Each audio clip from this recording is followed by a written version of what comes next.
Parte 3. O Sermão de Fogo. Capítulo 21.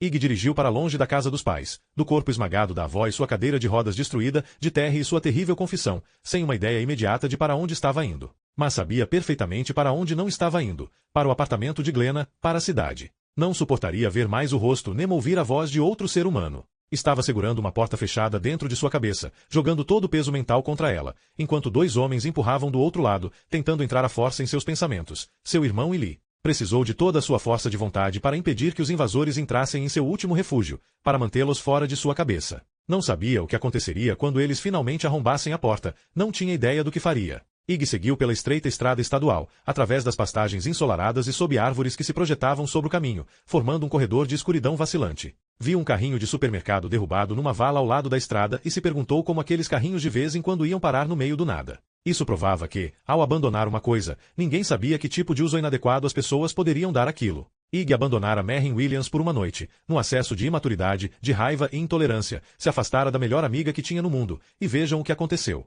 Lembrou-se de descer em alta velocidade a trilha Evel-Knievel no carrinho de supermercado, 10 anos antes, e, inconscientemente, levou a mão esquerda ao nariz, um pouco torto no lugar onde tinha se quebrado. Sua mente vomitou uma imagem intrometida, a avó descendo o morro na frente de casa em sua cadeira de rodas, as grandes rodas de borracha aos solavancos no gramado em declive, repleto de sulcos. Ficou imaginando o que ela teria quebrado quando finalmente se chocou contra a cerca. Tomara que tenha sido o pescoço. Vera dissera que, sempre que o via, tinha vontade de morrer, e Ig vivia para servir. Gostava de pensar que sempre fora um neto extremamente cuidadoso. Se a tivesse matado, encararia isso como um bom começo. Mas ainda havia muito trabalho pela frente. Sentia espasmos no estômago, o que tinha menosprezado, achando que era um sintoma de sua infelicidade, até que começou a regurgitar também, então teve que admitir que estava com fome. Tentou pensar num lugar onde pudesse comer com o mínimo de interação humana. Foi quando viu o Pete se aproximando à sua esquerda. Foi ali que comeram juntos pela última vez, onde passou sua última noite com Merrin. Nunca mais tinha voltado.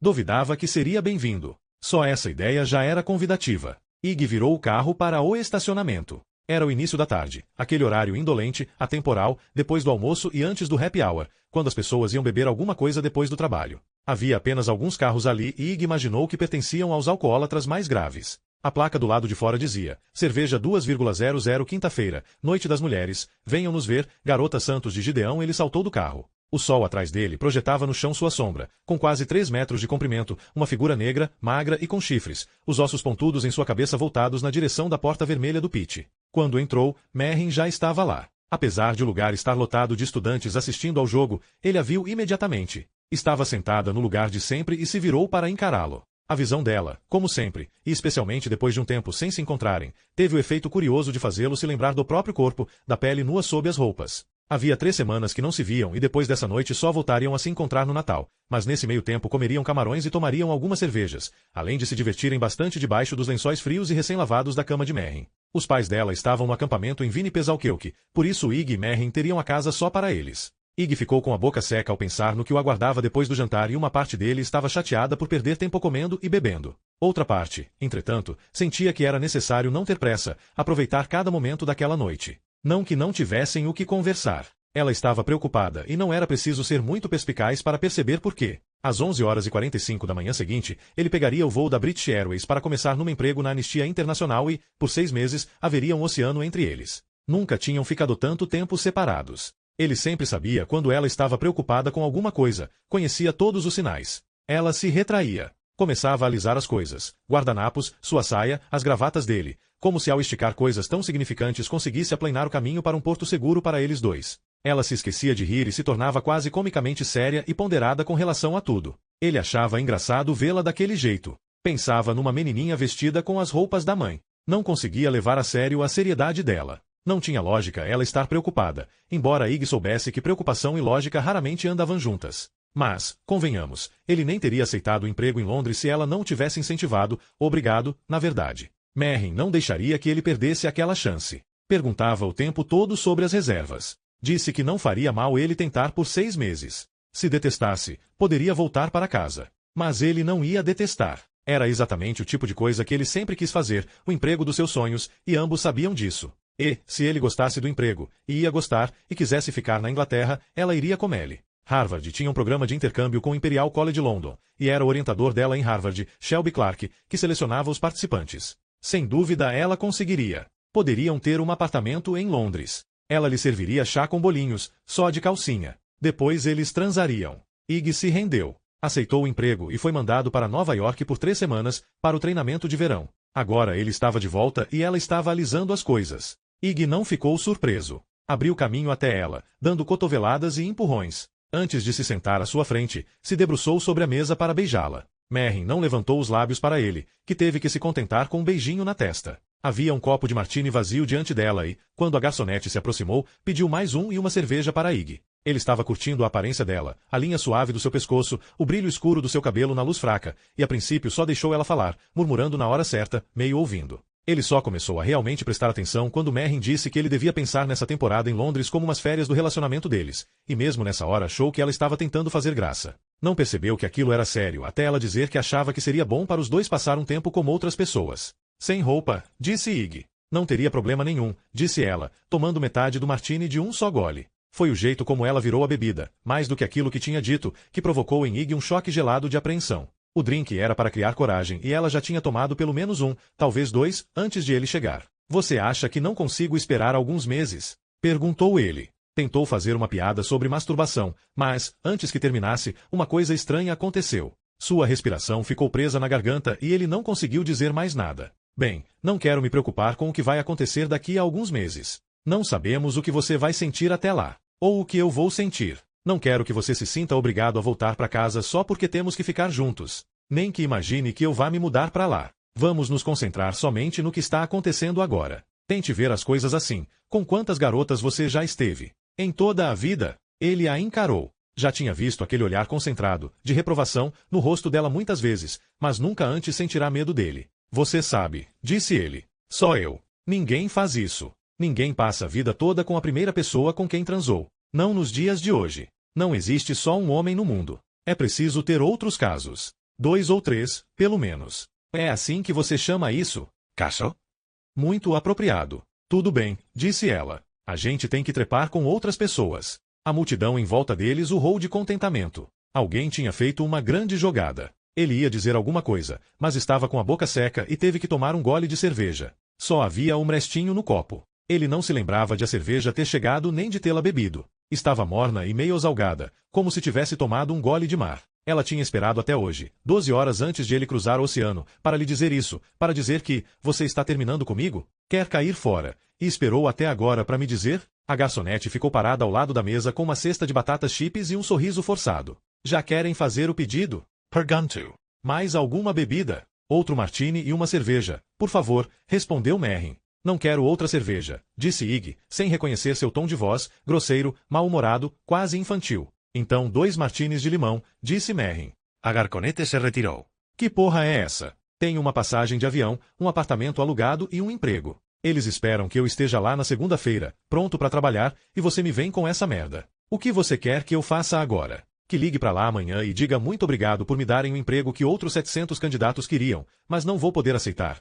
É algum tipo de teste para saber o que acho mais importante, você ou o emprego. Porque, se for isso, você tem que saber que é imaturo e absurdo. Não, Ig. Quero que você vá e quero que você trepe com outra garota. Os ombros dela estremeceram. Ele ficou um pouco surpreso consigo mesmo. Não imaginava que sua voz pudesse soar tão horrível. Mas ela concordou e engoliu.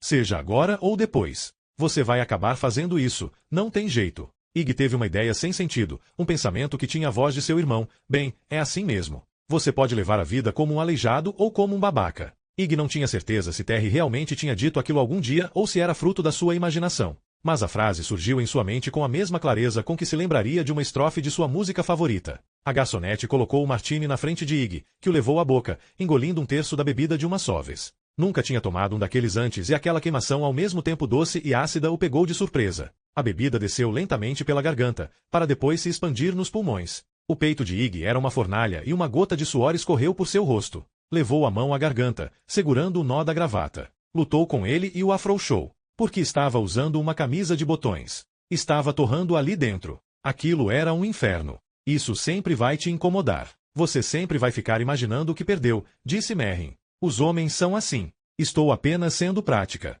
Não quero me casar com você e depois ter que aturar seu caso de meia-idade com a babá dos nossos filhos. Não quero ser a causa dos seus arrependimentos. Ele tentou encontrar paciência, recobrar um tom calmo, bem-humorado. A calma ele conseguiu. O bom humor não. Não venha me dizer como os outros homens pensam. Eu sei o que quero. Quero a vida com a qual sonhamos nos últimos sei lá quantos anos. Quantas vezes conversamos sobre os nomes dos nossos filhos? Você acha que foi tudo besteira? Acho que isso faz parte do problema. Você vive como se nós já tivéssemos filhos, como se já fossemos casados. Mas não somos. Para você as crianças já existem, porque você vive dentro da sua cabeça, não no mundo. Eu nem sei se vou querer ter filhos. Ig arrancou a gravata e a jogou na mesa. Naquele momento não conseguia suportar nada em volta do pescoço. Você me enganou direitinho. Parecia gostar da ideia todas as 8.000 vezes em que falamos sobre isso. Não sei de que ideia eu gosto. Não tive chance de ficar longe de você e pensar na minha própria vida desde que conheci você. Não tive nem um único dia.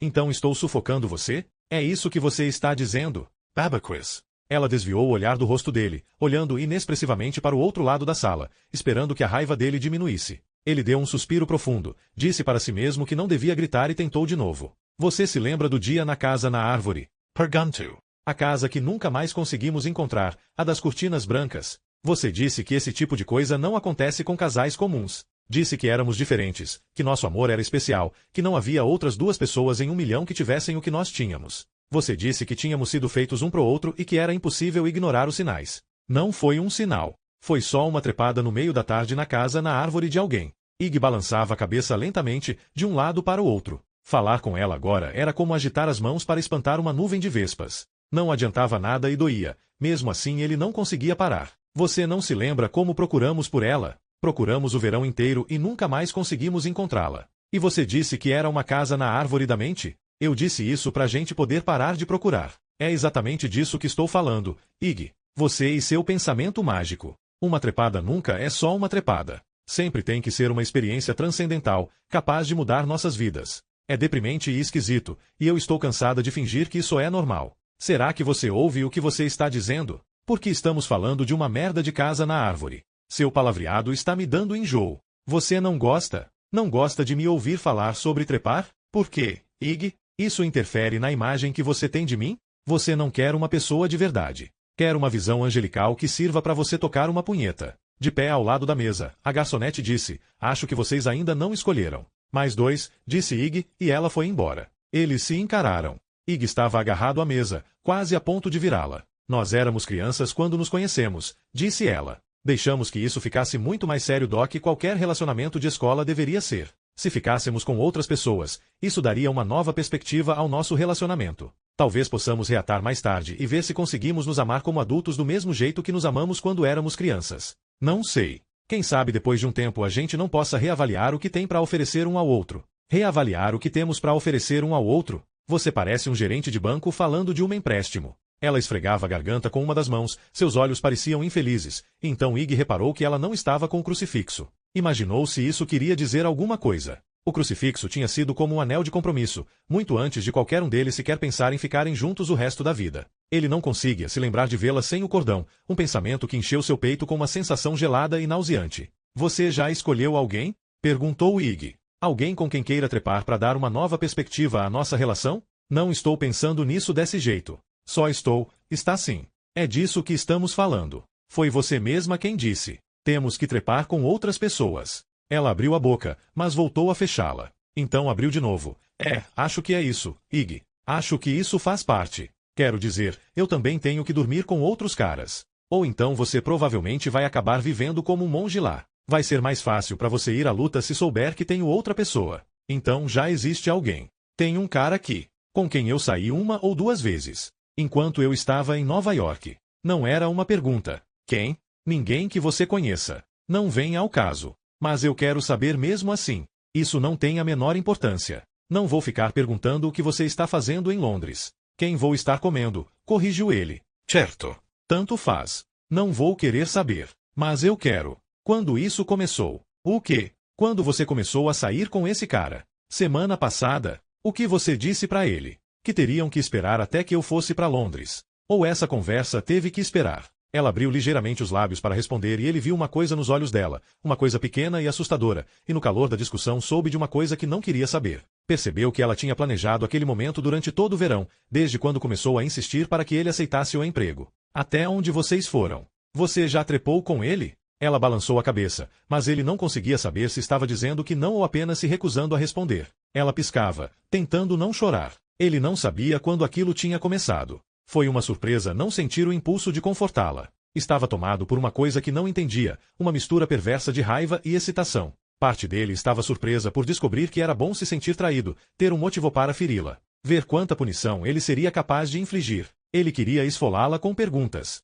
E, ao mesmo tempo, começaram a lhe ocorrer imagens. Merrin de quatro sobre lençóis desarrumados, faixas de luz passando pelas venezianas semicerradas e iluminando seu corpo, outro cara segurando seus quadris nus. A ideia o excitava tanto quanto o horrorizava. Por favor, Ig, disse ela suavemente. Pode parar com isso. Você não está me contando tudo. Preciso saber. Preciso saber se você já trepou com ele. Me diz se você já trepou com ele. Não. Bom. E ele estava lá? No seu apartamento, quando eu ligava de Nova York. Sentado com a mão debaixo da sua saia? Não. Só saímos para almoçar, Ig. Só isso. Nos falamos de vez em quando, basicamente sobre a faculdade. Você alguma vez pensou nele enquanto transava comigo? Meu Deus, Ig, não. Por que isso? Porque quero saber de tudo. Quero saber todas as merdinhas que você não me contou, todos os seus segredinhos sujos. Por quê? Porque assim vai ser mais fácil odiar você. A garçonete estava de pé ao lado da mesa deles, estática, congelada no gesto de servir os drinks. Tá olhando o quê? Perguntou Ig, e ela deu um passo hesitante para trás. A garçonete não era a única pessoa que estava olhando. Nas mesas em volta deles, cabeças se viravam. Alguns olhavam com ar sério, enquanto outros, casais jovens na maioria, os observavam com olhos brilhantes, se esforçando para não rir. Nada era tão divertido quanto um rompimento em público. Quando Ig olhou de volta para Merrin, ela já estava de pé atrás da cadeira, com a gravata dele nas mãos. Ela tinha pegado de cima da mesa assim que ele a jogará ali, e desde então não tinha parado de dobrá-la e esticá-la. Aonde você vai? Perguntou, a segurando pelo ombro enquanto ela tentava se desvencilhar. Ela se desequilibrou sobre a mesa. Estava bêbada. Os dois estavam. Ig, meu braço. Só então ele percebeu a força com que apertava seu ombro, enterrando tantos dedos que conseguia sentir o osso. Foi necessário um esforço deliberado para abrir a mão. Não estou fugindo, disse ela. Só preciso de 1 minuto para me lavar. E apontou para o rosto. Essa conversa ainda não acabou. Você ainda tem muita coisa para me contar. Se não quero falar algumas coisas para você não é por maldade. Só não quero que você sofra. Tarde demais. Porque eu te amo. Não acredito em você. Ele disse isso para machucá-la. A verdade é que não sabia se acreditava nela ou não, e sentiu uma excitação selvagem ao ver que tinha conseguido. Os olhos dela se encheram de lágrimas. Então ela perdeu o equilíbrio e se apoiou na mesa. Se escondia alguma coisa de você, foi para protegê-lo. Sei que você é bom. Você merecia muito mais do que recebeu quando se entregou a mim. Até que enfim concordamos em alguma coisa. Eu merecia mais. Ela esperou que ele dissesse mais alguma coisa, só que ele não conseguiu. Estava sem ar de novo. Merrin se virou e caminhou por entre a multidão, na direção do banheiro feminino. Ele bebeu o resto do martini, vendo Merrin se afastar. Estava bonita, de blusa branca e saia cinza perolado. Uma dupla de universitários virou a cabeça para olhá-la. Então disse alguma coisa e o outro riu. O sangue de Ig parecia mais grosso e lento e ele estava consciente de suas têmporas pulsando. Não notou o homem de pé ao lado da mesa nem ouviu quando ele disse senhor, não o viu até que se curvasse para encará-lo. Tinha porte de halterofilista, a camiseta branca de tenista repuxada nos ombros. Pequenos olhos azuis espiavam por debaixo da testa ossuda. Senhor, repetiu ele, vamos ter que pedir para que o senhor e sua esposa saiam. Não podemos aceitar que desrespeitem os funcionários. Ela não é minha esposa. É só alguém que eu comia. O homem, barman? Segurança, disse, não gosto desse linguajar. É melhor procurar outro lugar. Ig se levantou, pegou a carteira e deixou 2 notas de 20 na mesa antes de seguir para a porta. Enquanto ia embora, um senso de justiça se apoderou dele. Larga-la ali, pensou. Sentado diante dela, teve vontade de arrancar todos os seus segredos, aproveitando para lhe causar o máximo de sofrimento possível. Mas, agora que ela estava fora de vista e ele conseguia respirar, sentiu que seria um erro dar a ela mais tempo para justificar aquela decisão. Ele não queria ficar perto dela e lhe dar alguma chance de diminuir seu ódio com lágrimas, com aquele papo de como o amava. Ele não queria entender nem se comover. Ao voltar, ela encontraria a mesa vazia. Sua ausência diria mais do que ele seria capaz de dizer se ficasse ali. Não importava que ela dependesse dele para ir embora. Ela era adulta, podia chamar um táxi. Não era exatamente esse o objetivo de transar com outras pessoas enquanto ele estivesse na Inglaterra. Garantir que era adulta de verdade. Nunca na vida tivera tanta convicção de estar fazendo a coisa certa e, à medida que se aproximava da porta, ouvia o som de aplausos o saudando, um barulho abafado de pés batendo no chão e palmas que aumentava e aumentava, até que finalmente abriu a porta e deparou com uma tempestade estrondosa. Quando chegou ao carro, suas roupas já estavam completamente encharcadas. Começou a dar ré antes mesmo de acender os faróis.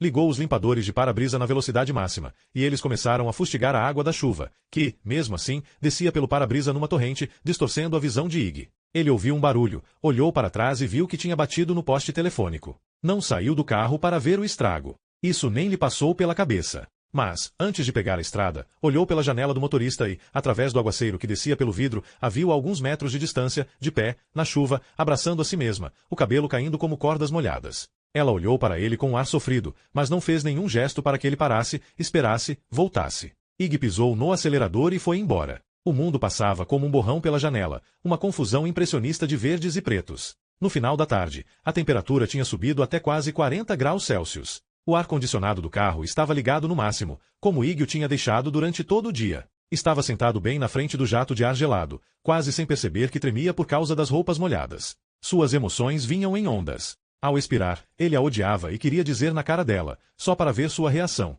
Ao inspirar, sentia uma dor terrível só de pensar que tinha ido embora, deixando-a na chuva, e sentia vontade de voltar e, com voz calma, mandar que ela entrasse no carro. Em sua mente, ela continuava lá, na chuva, esperando por ele. Levantou os olhos para o retrovisor, como se pudesse vê-la lá atrás, mas é claro que o Pete já estava a mais de 1 quilômetro. Em vez disso, viu um carro de polícia colado em seu para-choque, um veículo preto com uma barra atravessada no teto. Olhou para o velocímetro e descobriu que estava acima da velocidade máxima permitida. Suas coxas agora tremiam tanto que chegavam a doer. Ele tirou o pé do acelerador, com a pulsação acelerada e, quando viu o Dunkin' Donuts fechado e cercado por tapumes do lado direito da estrada, parou. O Gremlin ainda estava muito rápido e os pneus derraparam na terra, levantando algumas pedras soltas. Pelo espelho lateral, viu o carro de polícia passar. Mas não era um carro de polícia, apenas um GTO preto com um bagageiro de teto. Ele ficou sentado atrás do volante, tremendo e esperando que seu coração desacelerasse. Depois de um tempo decidiu que seria um erro continuar dirigindo naquela chuva, bêbado daquele jeito. Esperaria a chuva passar, já estava diminuindo. Em seguida pensou que Merrin poderia tentar ligar para a casa dele, para ter certeza de que ele chegará bem, e sua mãe teria prazer em dizer, não, Merrin, ele ainda não chegou. Está tudo bem. Então se lembrou do celular. Provavelmente seria a primeira coisa que Merrin tentaria. Tirou-o do bolso, o desligou e jogou no chão na frente do banco do carona. Não tinha dúvidas de que ela ligaria, e a ideia de que ela poderia imaginar que alguma coisa tivesse acontecido com ele, que ele tivesse sofrido um acidente ou, por causa do sofrimento, tivesse jogado o carro contra uma árvore de propósito, era muito boa. A próxima coisa a fazer era parar de tremer. Empurrou o assento para trás e desligou o carro, pegou uma capa de chuva que estava no banco de trás e cobriu as pernas. Ficou ouvindo a chuva no teto do Gremlin, cada vez mais fraca, a energia da tempestade já consumida. Fechou os olhos, relaxando ao som profundo e ressoante da chuva e só voltou a abri-los às 7 horas da manhã seguinte, quando o sol apareceu por entre as árvores. Foi para casa correndo, entrou no chuveiro, se vestiu e pegou as malas. Não era assim que planejara sair da cidade. Seus pais e Vera estavam tomando café da manhã juntos na cozinha e pareciam se divertir ao vê-lo correndo de um lado para outro, aturdido e atrapalhado. Não perguntaram onde ele passará a noite. Achavam que sabiam. Ig não teve coragem nem tempo de lhes contar o que acontecerá. A mãe tinha um sorrisinho malicioso nos lábios e ele preferiu deixá-la sorrindo a fazer com que se sentisse mal por ele. Terry estava em casa. Eram as férias de verão do Otouze, e prometera levá-lo ao aeroporto Logan, mas ainda não tinha se levantado. Vera disse que ele tinha passado a noite com os amigos e só chegará depois do amanhecer. Tinha ouvido o carro entrar e olhou para fora a tempo de ver Terry vomitando no jardim. Uma pena ele estar aqui e não em Los Angeles, disse a avó. Os paparazzi perderam uma bela foto. A artista de TV deixa o jantar sobre as roseiras.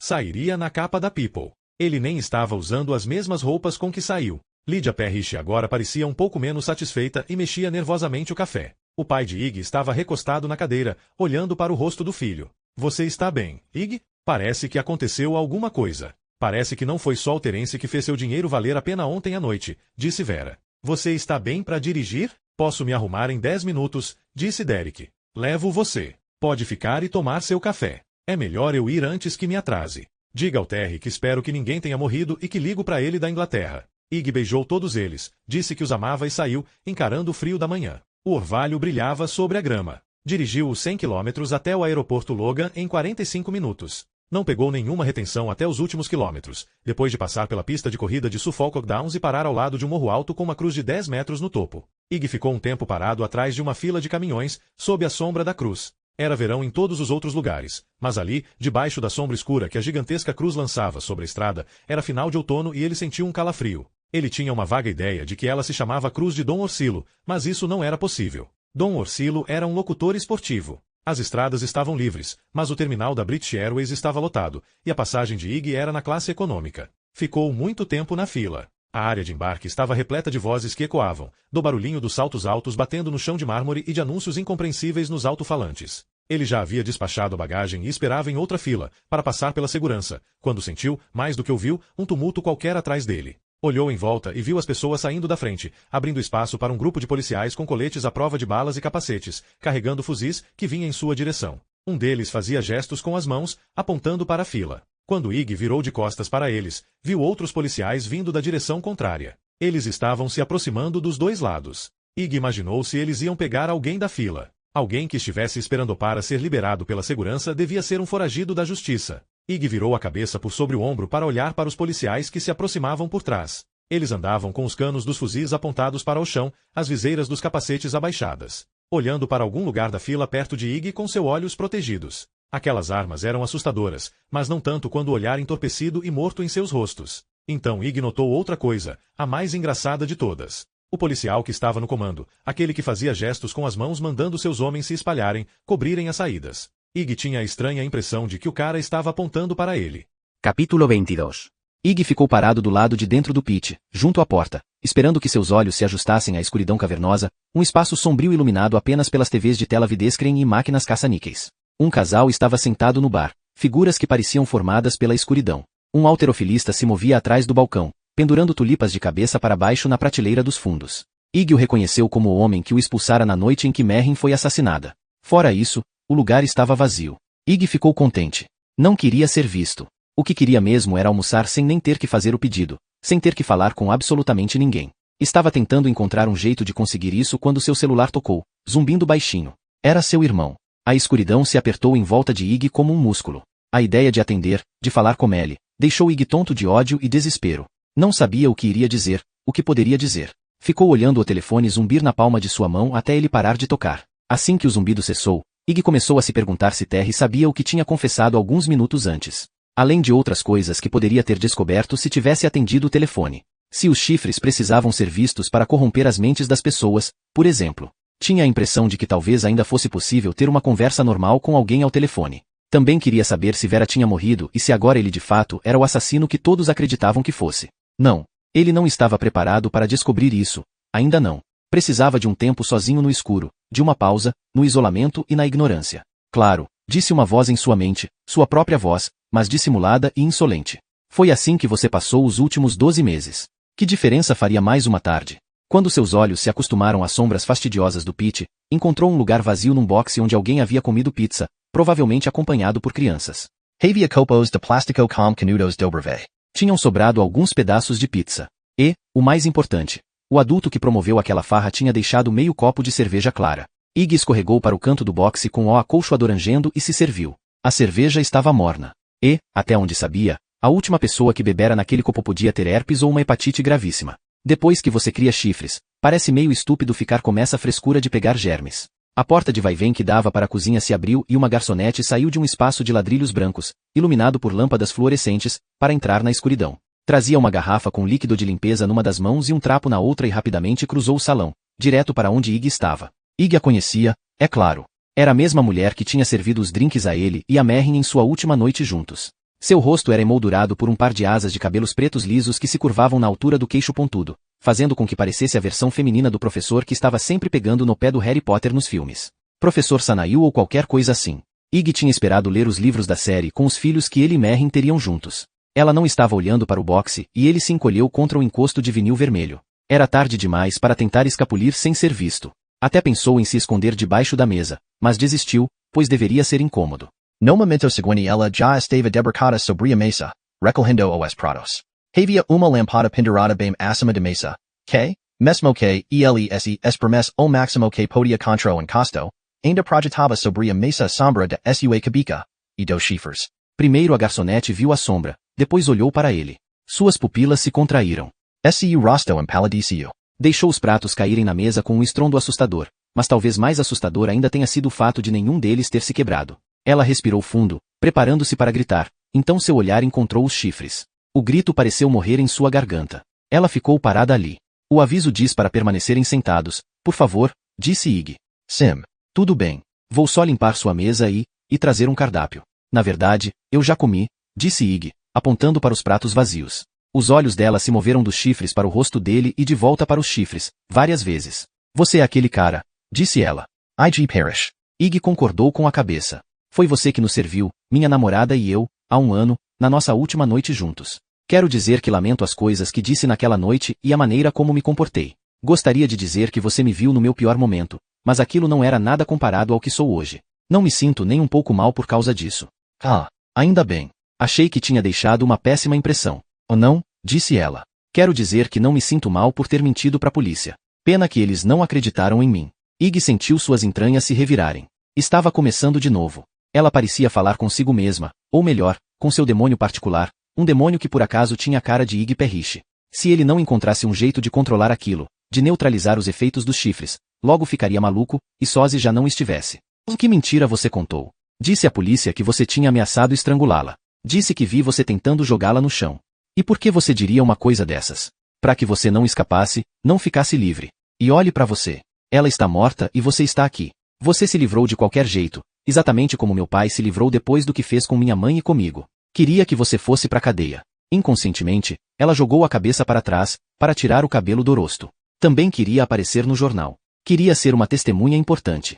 Se você tivesse sido julgado, eu teria aparecido na TV. Iggy ficou olhando para ela. Fiz o melhor que pude, continuou ela. Naquela noite, depois que você saiu, sua namorada foi correndo atrás de você e esqueceu o casaco. Fui lá fora para devolvê-lo e vi quando você foi embora sem ela. Mas não foi isso que contei à polícia. Eu disse que, quando cheguei lá, vi você a empurrando para dentro do carro e saindo daqui a toda. Foi aí que eu me ferrei. Parece que você bateu num poste quando estava dando ré e um dos clientes ouviu o barulho e olhou pela janela para ver o que tinha acontecido. Ele contou à polícia que viu você sair sem ela. O detetive pediu que eu repetisse minha história, mas com o detector de mentiras, e tive que retirar aquela parte. Então eles também não acreditaram em mais nada do que eu tinha dito. Mas sei o que aconteceu. Sei que você voltou para pegá-la alguns minutos depois. Você se enganou. Foi outra pessoa que a levou. Quando pensou em quem tinha sido, teve náuseas. Mas a ideia de que ela pudesse ter se enganado a respeito dele parecia não interessar nem um pouco a garçonete. Quando ela voltou a falar, foi como se Iggy não tivesse dito nada. Eu sabia que algum dia ia ver você de novo. Você vai me obrigar a ir até o estacionamento com você? Vai me levar para algum lugar e comer minha bunda? Seu tom era inegavelmente esperançoso. O quê? Não. Que porra é essa? Parte da excitação desapareceu dos olhos dela. Você pelo menos vai me ameaçar? Ah não. Eu podia dizer que você me ameaçou. Posso falar pro Reggie que você mandou eu tomar cuidado. Seria uma boa história. Seu sorriso se desfez mais um pouco e ela lançou um olhar melancólico para o halterofilista no bar. Mas provavelmente ele não ia acreditar em mim. Reggie acha que sou uma mentirosa compulsiva. Eu também acho. Gosto de contar minhas historinhas. Mesmo assim, nunca devia ter dito para o Reggie que o Gordon, meu namorado, tinha morrido no ataque às Torres Gêmeas, depois de contar a Sarah, uma outra garçonete daqui, que ele tinha morrido no Iraque. Eu devia ter imaginado que eles também trocavam umas ideias. Tanto faz. Gordon podia ter morrido em algum lugar. Para mim, pelo menos, ele está morto. Ele terminou comigo por e-mail. Então que se foda. Por que estou contando tudo isso para você? Porque você não pode evitar. É isso aí. Não posso, disse ela, estremecendo, uma reação que sem dúvida tinha uma conotação sexual. O que seu pai fez com você e com sua mãe? Ele machucou vocês? Perguntou Iggy, mas não tinha certeza se realmente queria saber. Ele dizia que amava a gente, mas era mentira. Fugiu para Washington com a minha professora da 5ª série. Eles formaram uma família e agora ele tem outra filha, de quem ele gosta mais do que já gostou de mim algum dia. Se realmente me amasse, teria me levado com ele em vez de me deixar com minha mãe, que é uma puta velha, depressiva e mal-humorada.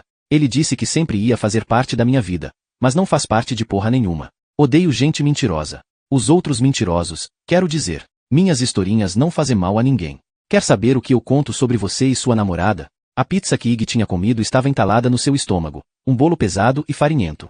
Provavelmente não. O rosto dela corou de excitação e seu sorriso voltou. Às vezes, as pessoas vêm e perguntam o que você fez com ela. Só de olhar eu consigo sacar quanto elas querem saber, só o básico ou os detalhes sórdidos. Os universitários normalmente querem alguns detalhes sórdidos. Eu digo que, depois de ter esmagado os miolos dela, você a virou de costas e enrabou o cadáver. Ig tentou se levantar, bateu com os joelhos na parte de baixo da mesa e ao mesmo tempo esbarrou com os chifres na luminária de vitral. A luminária começou a balançar, fazendo sua sombra chifruda avançar na direção da garçonete e depois recuar, avançando e recuando. Ig teve que se sentar de novo, as patelas latejando de dor. Ela não estava. Começou Ig. Isso não. Sua filha da puta doente. Sou mesmo, confessou a garçonete, com um toque de orgulho. Sou tão má. Mas você devia ver a cara deles quando conto essa história. As garotas principalmente. Elas adoram essa parte. É sempre excitante ouvir falar de alguém sendo violentado. Todo mundo gosta de um bom crime. E, na minha opinião, não existe uma só história que não possa ser melhorada com uma pitada de sodomia. Será que você não entende que está falando de uma pessoa que eu amava? Perguntou Ig. Seus pulmões pareciam arranhados, como se estivessem em carne viva, e ele mal conseguia respirar. Claro, disse ela. Foi por isso que você a matou. Normalmente é por isso que as pessoas matam. Não é por ódio. É por amor. Às vezes queria que meu pai tivesse amado a mim e a minha mãe o bastante para nos matar e depois se suicidar. Então teria sido uma grande tragédia e não mais um fim de relacionamento chato e deprimente. Se ele tivesse estômago para um duplo homicídio, todos poderíamos ter aparecido na TV.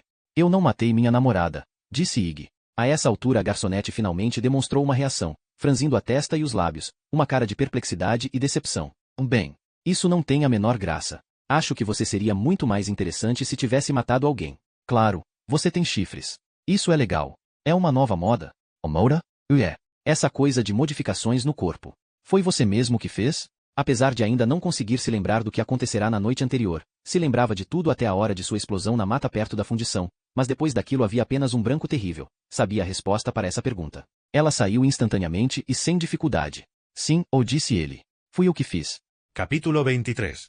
A garçonete tinha dito que ele seria mais interessante se tivesse matado alguém, então Ig tomou uma decisão. Por que não matar Lee Tornial? Era uma alegria saber para onde estava indo, voltar para o carro com o destino certo. Quando Ig arrancou, os pneus saíram levantando terra. Lee trabalhava no escritório de um deputado em Portsmouth, New Hampshire. A 40 minutos dali e Ig estava disposto a dar um passeio. Poderia usar o tempo na estrada para elaborar seu plano. A primeira ideia foi usar as mãos. Estrangulá-lo como ele tinha feito com Merrin. Merrin que o amava, que foi a primeira a chegar na casa dele para consolá-lo no dia em que sua mãe morreu. Ig agarrou o volante como se já estivesse esganando Lee, o chacoalhando para frente e para trás com tanta força que a barra da direção até rangeu. O ódio por Lee era a melhor coisa que Ig sentia em anos. Depois pensou que devia haver uma chave de roda no porta-malas. Ele podia vestir sua capa de chuva, que ainda estava jogada no banco de trás, e esconder a chave de roda na manga. Quando Lee estivesse bem na frente dele, era só deixar a chave escorregar até a mão e acertar a cabeça dele. Ig imaginou o baque seco do ferro entrando em contato com o crânio de Lee e se arrepiou de excitação. Sua preocupação era que a chave de roda fosse muito rápida, que Lee nunca soubesse o que tinha acontecido. Num mundo perfeito, Ig obrigaria Lee a entrar no carro e o levaria a algum lugar onde pudesse afogá-lo, segurar a cabeça dele embaixo d'água e vê-lo lutar. Ig sorriu com a ideia, sem perceber que suas narinas soltavam fumaça. Dentro do carro iluminado, parecia apenas uma pálida névoa de verão. Depois de perder praticamente toda a visão do olho esquerdo, Lee se tornará pacato e quase sempre mantinha a cabeça baixa. Cumpriu 20 horas de trabalho para cada loja que tinha roubado, independentemente do valor das coisas que furtara. Um par de tênis de $30 ou uma jaqueta de couro de 200. Escreveu uma carta para o jornal na qual explicava detalhadamente cada um dos seus crimes e pedia desculpas aos donos das lojas, seus amigos, sua mãe, seu pai e à igreja. Tornou-se religioso e era voluntário em todos os programas que o Sagrado Coração oferecia. E durante todos os verões trabalhava com Ig e Merrin no acampamento Galileia. E, uma vez a cada verão, Lee era o orador convidado para a missa de domingo do acampamento Galileia. Ele sempre começava dizendo às crianças que era um pecador, que tinha roubado e mentido, usado seus amigos e manipulado seus pais. Falava que tinha sido cego, mas agora enxergava. Dizia isso apontando para o olho esquerdo, parcialmente cego. Todo verão ele proferia a mesma lição de moral. Ig e Merrin ouviam do fundo da capela e, quando Lee apontava para o olho e dizia graça suprema, inevitavelmente as costas e os braços de Ig se arrepiavam. Ig achava que tinha muita sorte por conhecê-lo, ficava orgulhoso de ser seu amigo, de fazer parte da história de Lee. Era uma história incrível. As garotas, então, adoravam. Gostavam tanto de Lee já ter sido mal quanto de ele ter se regenerado. Gostavam porque ele podia falar de sua própria alma e porque as outras crianças o adoravam. Havia algo insuportavelmente nobre na forma como ele admitia, com toda tranquilidade, as coisas que tinha feito, sem demonstrar vergonha nem constrangimento. As garotas que ele namorava adoravam ser a única tentação que ele ainda se permitia. Lee havia sido aceito no seminário de Bangor, no Maine, mas, quando sua mãe ficou doente, desistiu da teologia e voltou para casa para tomar conta dela. A essa altura seus pais já estavam divorciados. O pai tinha se mudado com a segunda mulher para a Carolina do Sul. Lee dava os remédios da mãe, mantinha seus lençóis limpos, trocava as fraldas e assistia a programas educativos na TV com ela. Quando não estava à cabeceira da mãe, estava na Universidade de New Hampshire, onde conseguiu se formar em comunicação. Aos sábados ia de carro até Portsmouth para trabalhar no escritório do mais novo deputado de New Hampshire. Começou como voluntário, mas, quando a mãe morreu, já era funcionário e trabalhava em horário integral, à frente do programa de expansão religiosa do deputado. Muita gente acreditava que Lee era o principal motivo de o tal deputado ter sido reeleito nas últimas eleições. Seu oponente, um juiz aposentado, tinha assinado uma petição, permitindo que uma detenta grávida fizesse um aborto no primeiro trimestre da gestação. Lee chamou isso de pena de morte para o feto e foi à metade das igrejas do estado para falar sobre o assunto. Ele ficava muito bem no púlpito, com sua gravata e sua camisa branca impecáveis, e nunca perdia uma oportunidade para se dizer um pecador. Todo mundo adorava isso. O trabalho de Lee na campanha teve como consequência a única briga entre ele e Merrin, embora Ig não tivesse certeza se ainda se podia chamar de briga quando uma das partes não se defendia. Merrin lhe deu uma baita esculhambação por causa da história do aborto, mas Lee, com a maior calma, disse: Merrin, se você quiser que eu largue meu emprego, entrego minha carta de demissão amanhã mesmo. Não vou nem discutir. Mas, se vou continuar, tenho que fazer aquilo para que fui contratado, e vou fazer direito. Ela disse que Lee não tinha vergonha. Ele respondeu que às vezes achava que não tinha outra coisa além disso, então Merrin disse: pelo amor de Deus, não vem com esse papo pra cima de mim. Depois disso, ela o deixou em paz. Lee, é claro, gostava de olhar para ela. Ig o flagrara algumas vezes, quando Merrin se levantava de uma mesa, a saia roçando em suas pernas. Lee sempre tinha gostado de olhar para ela. Ig não se importava. Marinara Deli. E, de qualquer jeito, depois do que Ig fizera ao olho de Lee, com o tempo passou a se sentir pessoalmente responsável por sua cegueira parcial, não seria capaz de negar ao amigo uma espiada numa mulher bonita. Lee sempre dizia que podia ter ficado completamente cego no acidente e por isso tentava aproveitar todas as coisas boas que podia ver como se fossem a última fatia do bolo. Lee tinha talento para criar máximas desse tipo, confessando francamente seus prazeres e seus erros, sem medo de que zombassem dele. Não que alguém fosse fazer isso.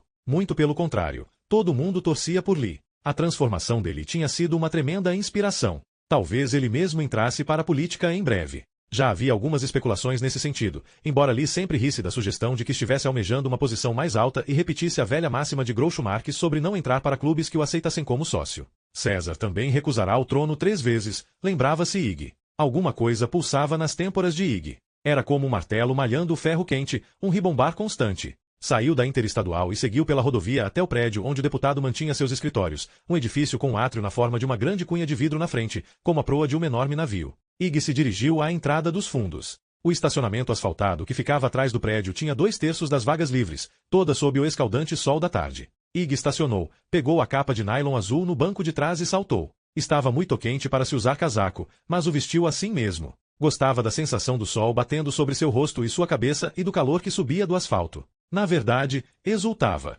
Abriu o porta-malas e esvaziou todo o seu conteúdo no chão. A chave de roda estava presa embaixo de um painel de metal, mas os parafusos estavam enferrujados e quando tentou afrouxá-los, Ig machucou as mãos. Desistiu e foi olhar na caixa de ferramentas. Havia um sinalizador, um tubo enrolado num papel vermelho, liso e oleoso. Ele sorriu. Um sinalizador era muito melhor que uma chave de roda. Poderia queimar aquela carinha bonita do Lee. Cegar o outro olho, isso lhe parecia tão bom quanto matá-lo. Além do mais, o sinalizador tinha mais a ver com Ig do que a chave de roda. Não dizem que o fogo é o único amigo do diabo. Ig atravessou o estacionamento pelo asfalto fumegante. Era verão, época em que os gafanhotos adultos finalmente saem da terra para acasalar, e as árvores atrás do estacionamento estavam tomadas por aquele zumbido reverberante e profundo, como um enorme pulmão de aço em funcionamento. O som dos insetos enchia a cabeça de Ig. Era exatamente o som de sua dor de cabeça, de sua loucura, de seu ódio esclarecedor. Um trecho do Apocalipse veio à sua mente. Da fumaça saíram gafanhotos que vieram sobre a terra. Os gafanhotos vinham de tempos em tempos para fuder e morrer. Lee Tornial era um inseto, em nada melhor que um gafanhoto, pior, na verdade. A parte de fuder ele já tinha feito, agora podia morrer. Ig iria ajudá-lo. Enquanto cruzava o estacionamento, enfiou o sinalizador na manga da capa e o segurou lá com a mão direita. Aproximou-se de um par de portas de acrílico com o nome do honorável deputado de New Hampshire impresso. Tinha uma cobertura espelhada e viu seu reflexo. Um homem magérrimo, suado, com uma capa de chuva fechada até o pescoço, que parecia disposto a cometer um crime. Sem falar dos chifres. As pontas tinham rompido a pele das têmporas e o osso estava rosado por causa do sangue. Ainda pior que os chifres era a forma como sorria. Se ele mesmo estivesse do outro lado daquelas portas e se visse chegar, teria acionado as travas de segurança e ligado para a polícia. Empurrou as portas e entrou na quietude acarpetada e refrigerada. Um homem gordo com corte de cabelo militar estava sentado atrás de uma escrivaninha, conversando animadamente pelo fone de ouvido. À direita da mesa havia um posto de segurança onde os visitantes deviam passar por um detector de metais. Um guarda estadual de cerca de 50 anos estava sentado atrás do monitor de raio-x mascando chiclete. Uma janela de acrílico que ficava atrás da mesa do recepcionista dava para uma sala vazia com um mapa de New Hampshire preso à parede e um monitor de segurança em cima da mesa. Outro enorme guarda estadual de ombros largos estava sentado a uma mesa de armar, debruçado sobre uma papelada. Ig não conseguia ver seu rosto, mas ele tinha o pescoço grosso e uma careca que chegava a ser obscena. Tudo aquilo, os guardas, o detector de metais, deixou Ig nervoso. Despertava memórias desagradáveis do que acontecerá no aeroporto Logan. Ele estremeceu e começou a suar frio. Havia mais de um ano que não ia àquele lugar para ver Lee e não se lembrava de ter passado pela segurança. Até logo, querida, disse o recepcionista ao fone de ouvido. Ele apertou um botão em sua mesa e olhou para Ig. Tinha um rosto grande e redondo, como uma lua. Por trás dos óculos de armação quadrada havia um olhar brilhante que misturava assombro e confusão. Em que posso ajudar? Perguntou Ig. Você poderia. Mas então outra coisa chamou a atenção de Ig, o monitor de segurança que ficava na sala do outro lado da janela de acrílico. Ele mostrava a imagem de uma lente óleo de peixe que abrangia toda a recepção, os vasos de plantas, as inofensivas poltronas de plush e o próprio Ig. Só que havia alguma coisa errada com o monitor. A imagem de Ig ficava se dividindo em duas figuras sobrepostas e depois voltava a se juntar. Aquela parte da imagem era instável e piscava. A imagem primária de Ig o mostrava tal como era. Um homem magro, pálido, com entradas profundas nos cabelos, um cavanhaque e chifres curvos. Mas então havia uma sombra secundária, escura e sem traços definidos, que aparecia e desaparecia. Essa segunda versão dele não tinha chifres, a imagem de quem ele havia sido e não de quem era agora. Era como olhar para sua alma tentando escapar do demônio ao qual estava ancorada. O guarda que estava sentado naquela sala vazia e muito iluminada também tinha notado e se ajeitara na cadeira para examinar a tela. Ig ainda não conseguia ver o rosto dele, que tinha se virado o suficiente para que Ig só pudesse ver uma orelha naquele domo branco e polido, uma bala de canhão feita de pele e osso, depositada sobre um apoio grosso e brutal que era seu pescoço. Depois de um instante o guarda se levantou e deu uma pancada com o punho no monitor, tentando corrigir a imagem. Bateu com tanta força que por alguns instantes toda a tela escureceu. Senhor, disse o recepcionista. Ig tirou os olhos do monitor. Será que eu poderia falar com Lee Tournial? Diga que é Ig Parrish. Tenho que ver sua carteira de motorista e imprimir sua etiqueta de identificação antes de deixá-lo entrar, disse o guarda de forma automática e inexpressiva, olhando fascinado para os chifres. Ig olhou de relance para o posto de segurança. Sabia que não conseguiria passar por ali com o sinalizador na manga. Diga a ele que vou esperar aqui. Diga que ele vai querer me ver. Acho que ele não vai querer, não, respondeu o recepcionista. Não posso imaginar que alguém queira. Você é horrível. Tem chifres e é horrível. Preferia nem ter vindo trabalhar hoje, só para não ter que olhar para você. Quase não vim. Uma vez por mês, me permito um dia de saúde mental e fico em casa. Visto uma calcinha da minha mãe e fico excitado. Para uma coroa até que ela tem umas coisas bem sacanas. Ela tem um corpete muito bonito, de cetim preto, com barbatanas nas costas e cheio de fitas. Seus olhos estavam extasiados e havia uma gota branca de saliva no canto de sua boca. O mais legal é você chamar isso de dia de saúde mental, disse Ig. Agora, pode chamar Lee Tournial, por favor? O recepcionista deu um giro de 90 graus, virando o ombro para Ig. Apertou um botão e depois murmurou no fone de ouvido. Ouviu por alguns instantes e disse, ok, em seguida se virou de novo para Ig. Seu rosto redondo brilhava de suor. Ele vai estar em reunião durante toda a manhã. Diga a ele que sei o que ele fez. Use exatamente essas palavras. Diga a Lee que, se quiser falar sobre isso, vou esperar no estacionamento por 5 minutos. O recepcionista lançou um olhar vazio para ele, então fez que sim com a cabeça e virou-se ligeiramente para o lado, dizendo no fone, Senhor Tournial? Ele disse que sabe o que o senhor fez? Repetiu, transformando a frase numa pergunta no último momento. Ig não captou mais nada do que o recepcionista falou, porque, no instante seguinte, ouviu uma voz em seus ouvidos, uma voz que ele conhecia bem, mas que não escutava havia muitos anos. Puta que pariu. Iggy Parrish, diz Eric Hannity. Ig se virou e viu o guarda careca que estava sentado diante do monitor na sala do outro lado da janela. Aos 18 anos, Eric tinha parecido um adolescente tirado de um catálogo de artigos esportivos, grande e vigoroso, com cabelos castanhos encaracolados cortados bem rente. Gostava de andar descalço, sem camisa, os jeans escorregando pelos quadris. Mas agora, quase aos 30, seu rosto tinha perdido as feições, se tornando um bloco carnudo indefinido e, quando os cabelos começaram a rarear, decidiu raspá-los em vez de dar início a uma batalha que não tinha como vencer. Agora, totalmente careca, estava impressionante.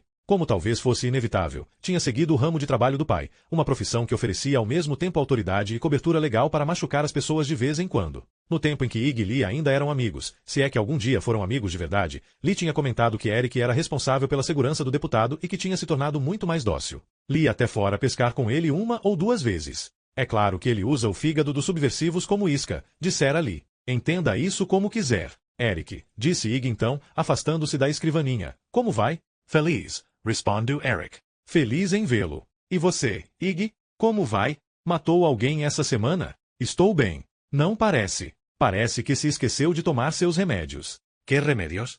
Bem, você deve estar com alguma doença. Está um calor de matar lá fora, mas você está usando uma capa de chuva e suando feito um porco. Sem falar que há chifres crescendo em sua cabeça e sei que isso não é normal. Mas é claro que, se você fosse uma pessoa saudável, jamais teria amassado a cara da sua namorada e a deixado na mata. Aquela putinha de cabelos vermelhos, disse Eric. Ele olhava para Ig com prazer. Sabia que depois disso virei seu fã? Sem sacanagem. Há muitos anos eu achava que sua família riquinha ia acabar se dando mal. Principalmente seu irmão, com aquele monte de dinheiro, aparecendo todas as noites na TV, com garotas de biquíni sentadas no colo dele, como se tivesse trabalhado algum dia na vida. Então você apronta aquilo. Você jogou o nome da sua família na lama e eles nunca mais vão conseguir limpar. Adorei. Nem me imagino o que você pode fazer para repetir a façanha. O que vai ser, Ig? Ig precisou se esforçar para fazer as pernas pararem de tremer. Eric se agigantava sobre ele. Era 15 centímetros mais alto e tinha, pelo menos, 40 quilos a mais. Só estou aqui para dar uma palavrinha com Lee.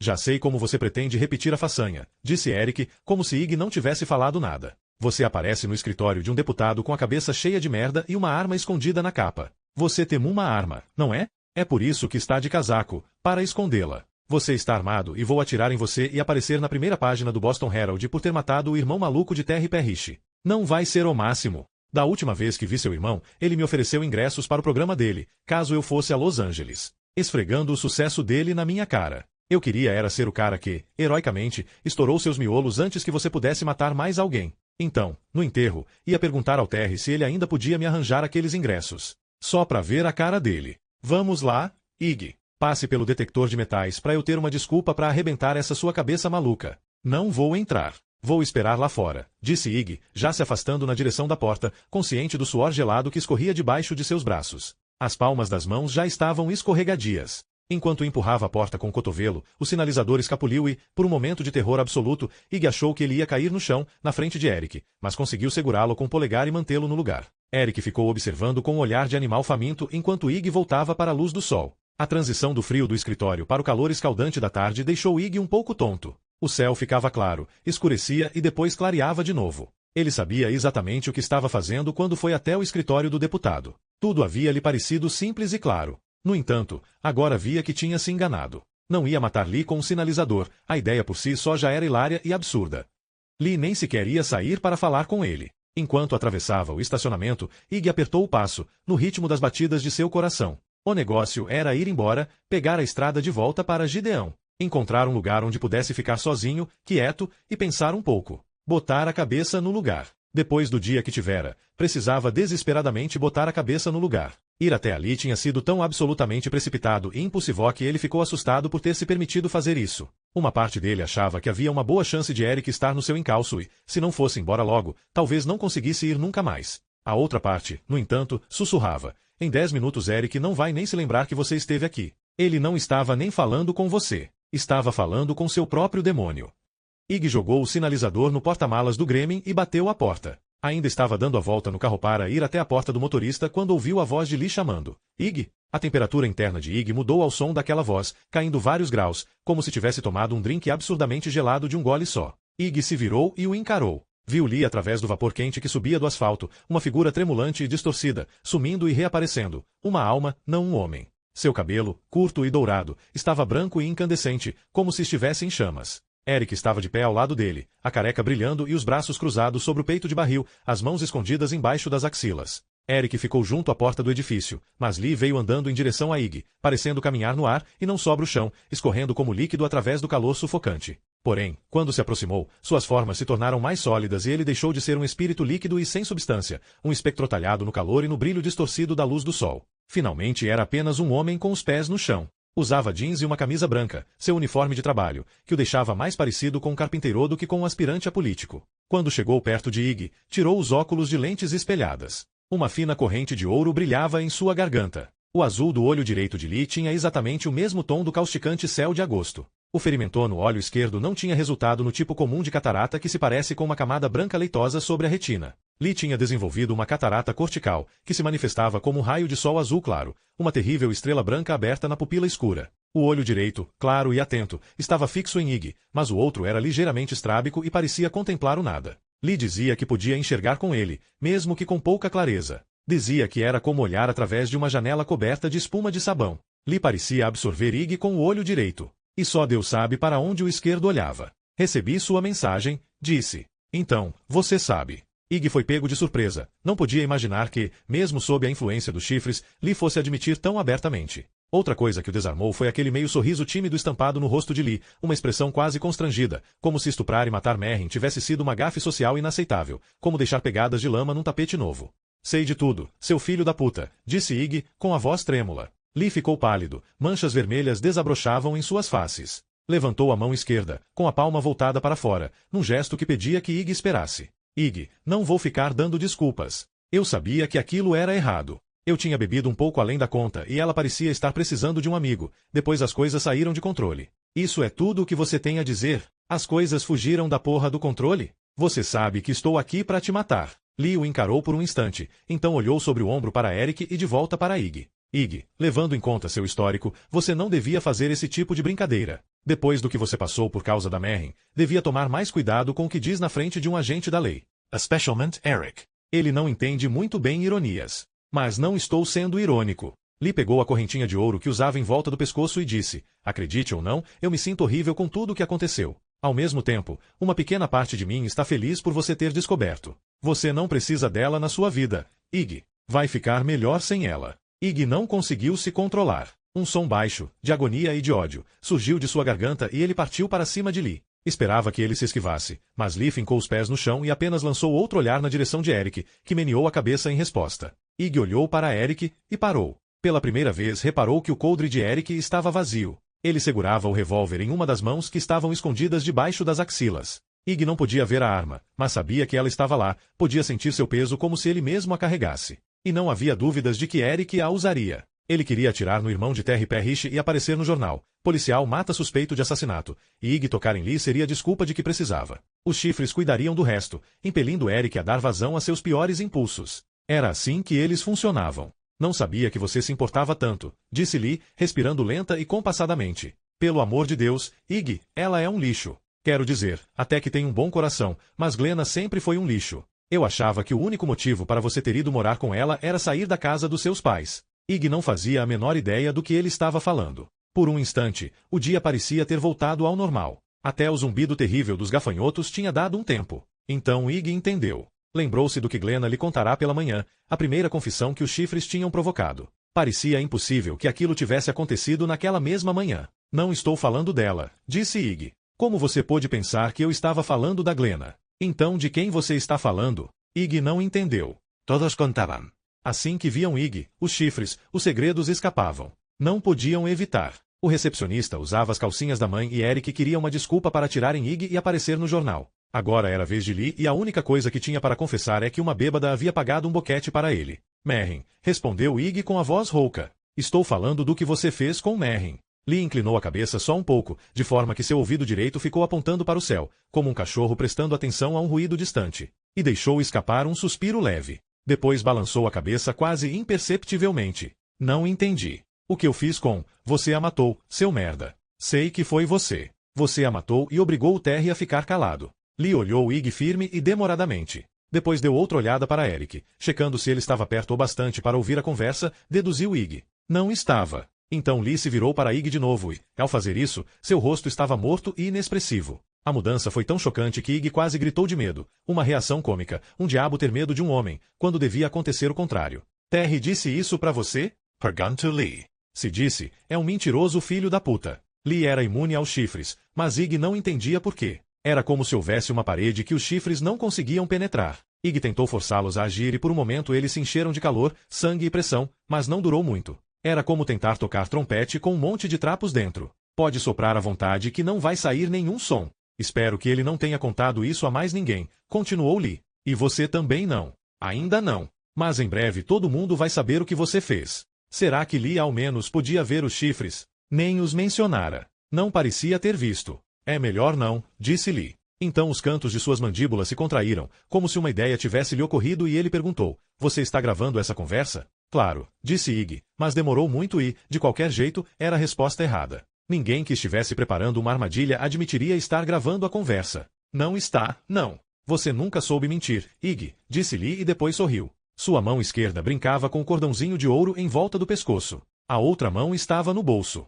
Pior para você, então, continuou. Se estivesse gravando essa conversa, podia até fazer alguma coisa. Mas assim, acho que você não vai conseguir provar nada. Talvez seu irmão tenha dito alguma coisa enquanto estava bêbado, não sei. Mas o que quer que ele tenha dito, eu, no seu lugar, esqueceria. Definitivamente não sairia espalhando por aí. Dar com a língua nos dentes nunca fez bem para ninguém. Pense bem. Você pode imaginar Terry indo à polícia com essa história maluca de que matei Merrin, sem nenhum fundamento, só que é a palavra dele contra minha, depois de ter ficado um ano inteiro em silêncio? Sem nenhuma prova para apoiá-lo? Porque não há nada, Iggy, não sobrou nada. Se ele mexer nessa história, na melhor das hipóteses vai ser o fim da carreira dele. Na pior, vamos os dois pra cadeia. Juro que não tem a menor possibilidade de eu ir sozinho. Lee tirou a mão do bolso e esfregou o olho bom com o nó de um dos dedos, como se tirasse um cisco. Por um instante, o olho direito ficou fechado e ele encarou Iggy com o olho ferido, aquele que tinha raios brancos. E, pela primeira vez, Iggy compreendeu o que aquele olho tinha de tão terrível.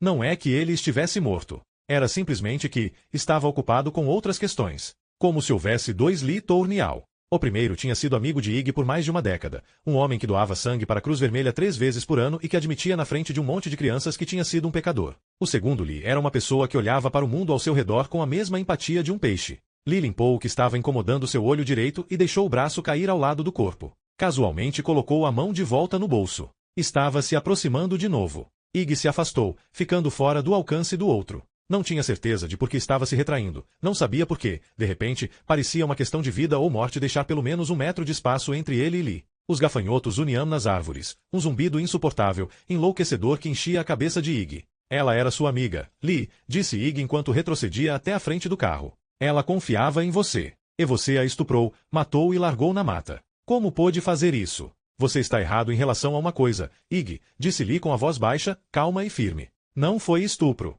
Sei que você prefere acreditar que foi, mas, honestamente, ela quis trepar comigo. Estava dando em cima de mim havia meses. Ficava me mandando mensagens. Fazendo joguinhos de palavras. Ficava com esse joguinho de sedução pelas suas costas. Estava só esperando você ir para Londres para irmos em frente. Não, disse Iggy, sentindo o calor subir às suas faces e por trás dos chifres. Ela podia até estar transando com outro cara, mas nunca transaria com você, Lee. Ela disse que queria trepar com outros caras. De quem você acha que ela estava falando? Convenhamos, Iggy, parece que isso é uma tendência das suas garotas. Merrin, Glenna, mais cedo ou mais tarde elas acabam sentando no meu pau, provocou Lee, abrindo a boca num sorriso forçado e cheio de dentes, mas sem qualquer traço de humor. Mas ela lutou com você. Sei que provavelmente você também não vai acreditar nisso, Iggy, mas ela queria que fosse assim. Queria que eu assumisse o controle, que vencesse suas objeções. Talvez ela precisasse disso. Talvez fosse o único jeito de ela superar as próprias inibições. Todo mundo tem seu lado escuro.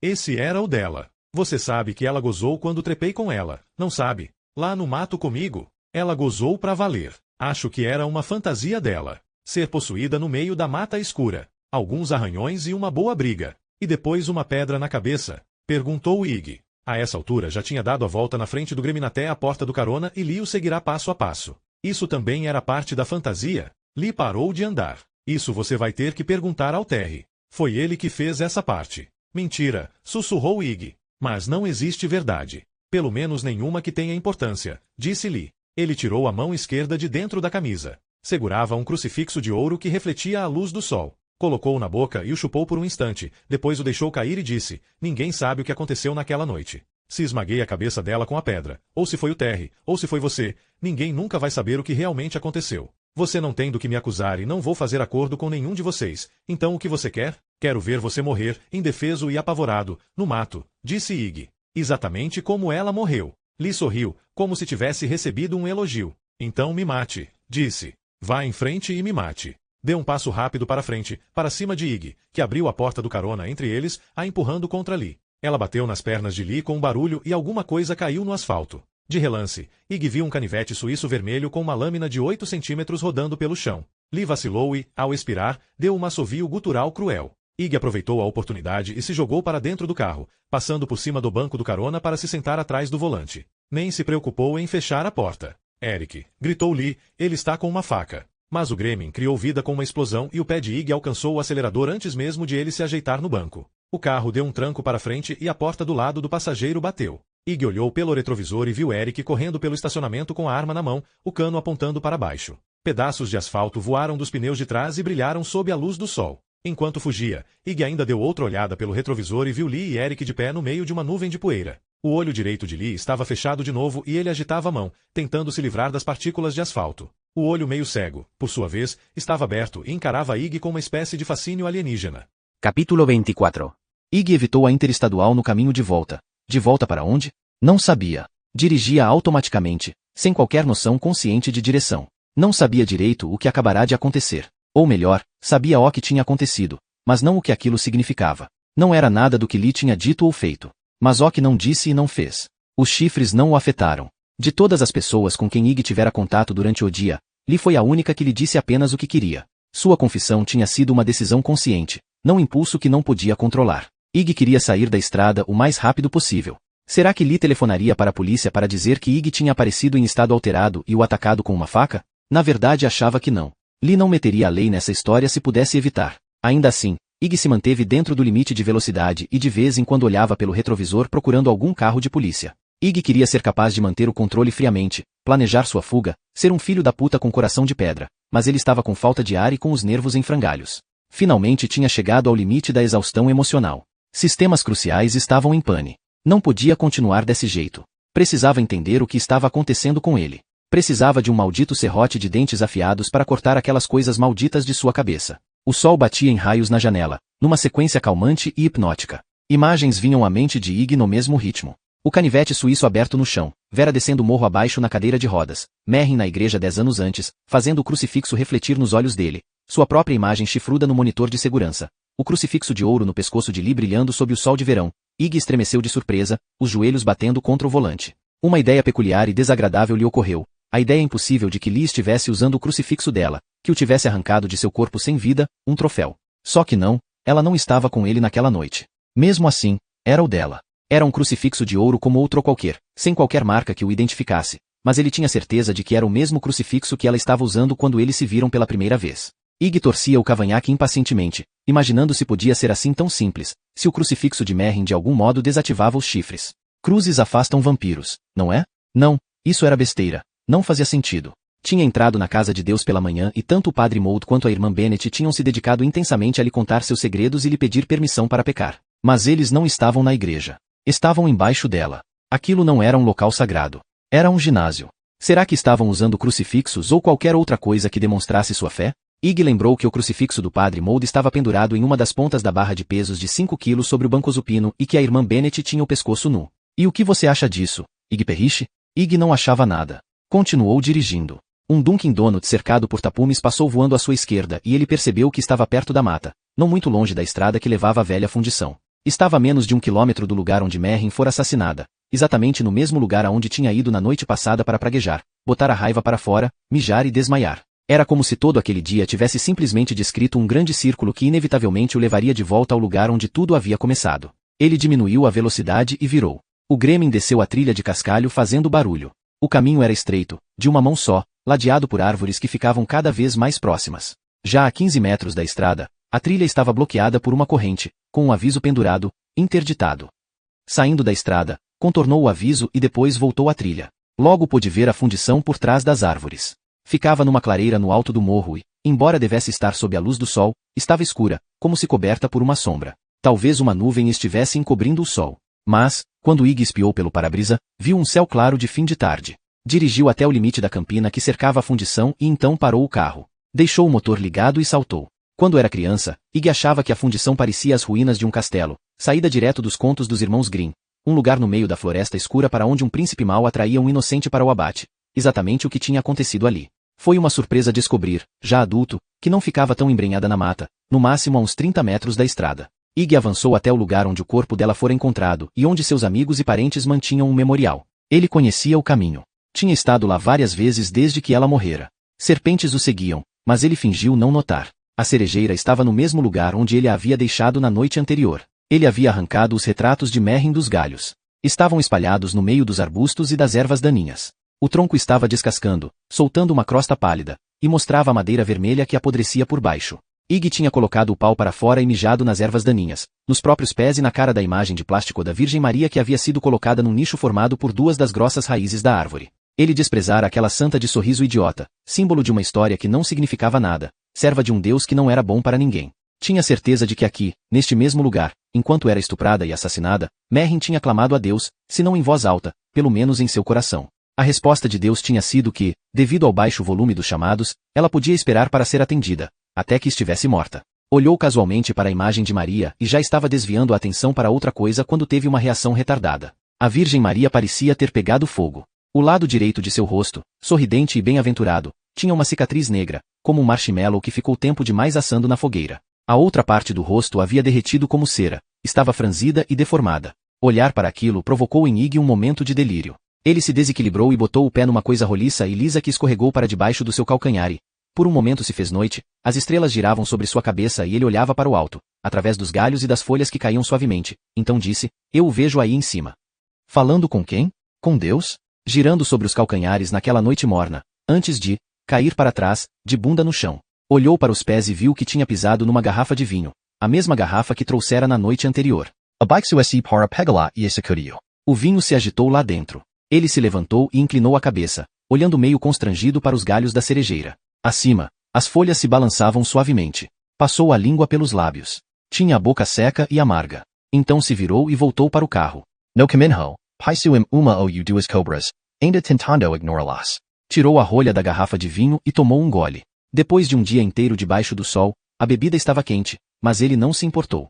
Tinha o mesmo gosto de bacida de Merrin.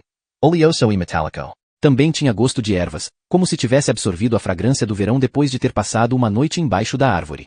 Iggy levou o carro até a fundição, passando devagar e aos solavancos pela grama alta. Enquanto seguia para lá, procurou sinais de vida. Durante sua infância, num dia de verão como esse, numa tarde quente de agosto, metade dos garotos de Gideão estaria lá, tentando ganhar alguma coisa. Um cigarro, uma cerveja, um beijo, um amasso, ou apenas o doce sabor de sua própria mortalidade na trilha Evel-Knievel. Mas agora, aos últimos lampejos da luz do dia, o lugar estava vazio e solitário. É possível que, depois do assassinato de Merrin, os garotos não gostassem mais de passar tanto tempo ali. Talvez pensassem que fosse mal-assombrado.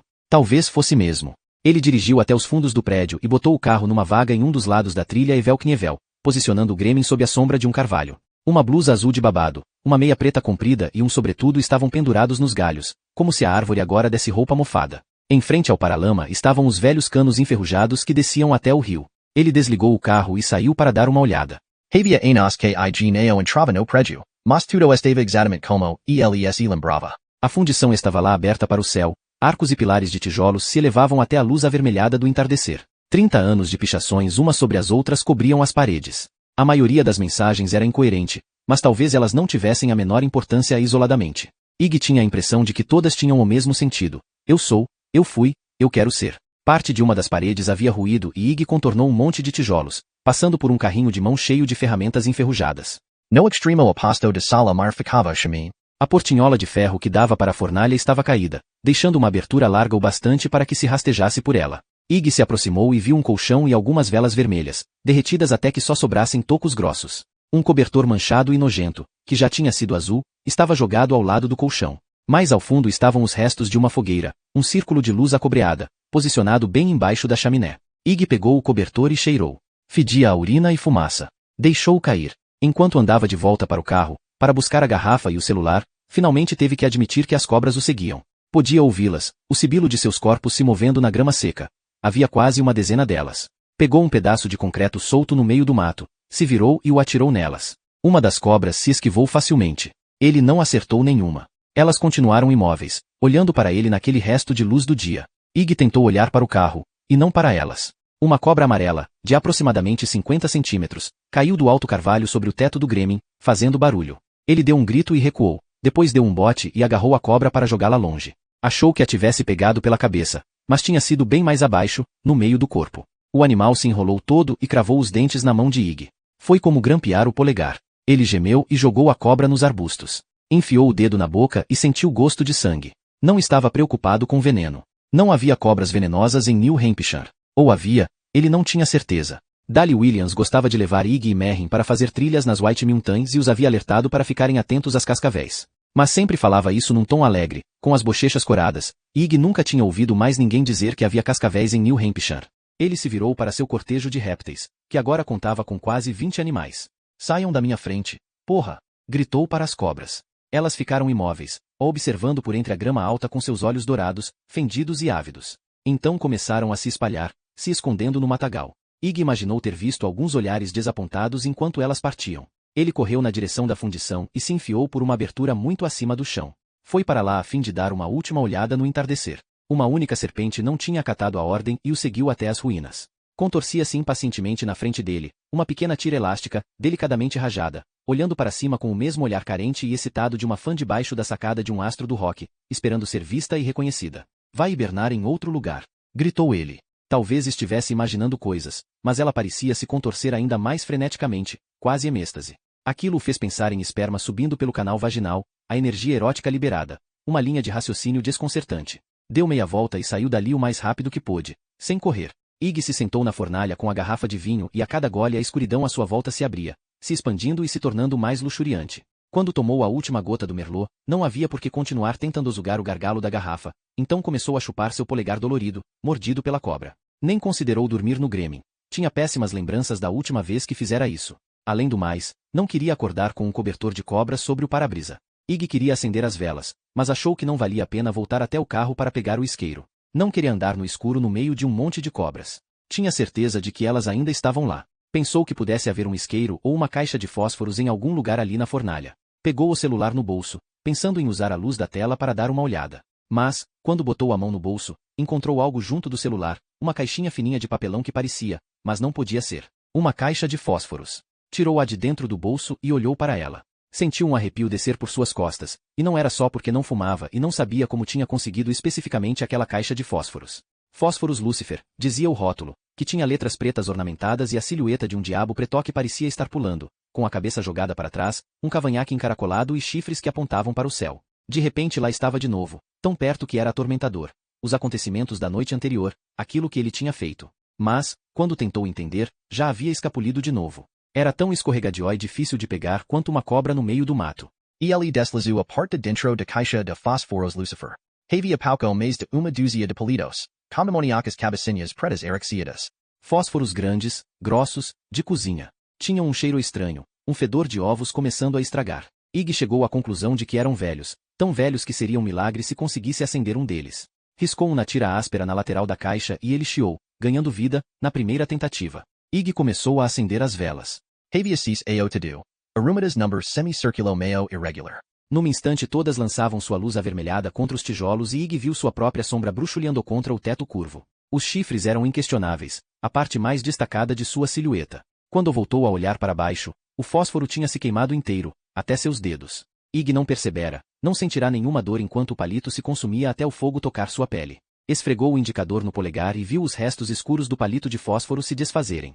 Seu dedo já não doía no lugar onde a cobra tinha cravado os dentes. Não conseguia nem ver o ferimento sob aquela luz fraca. Imaginou que horas seriam. Estava sem relógio, mas tinha o celular. Voltou a acendê-lo para ver que já eram quase 9 da noite.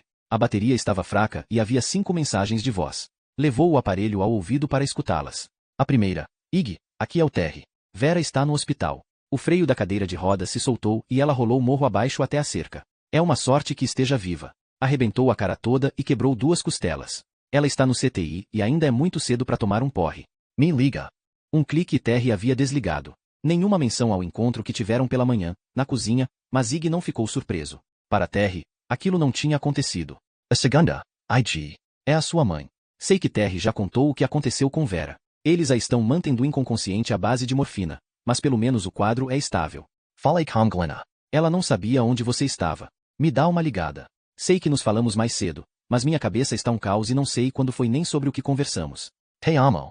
Ig riu ao ouvir isso.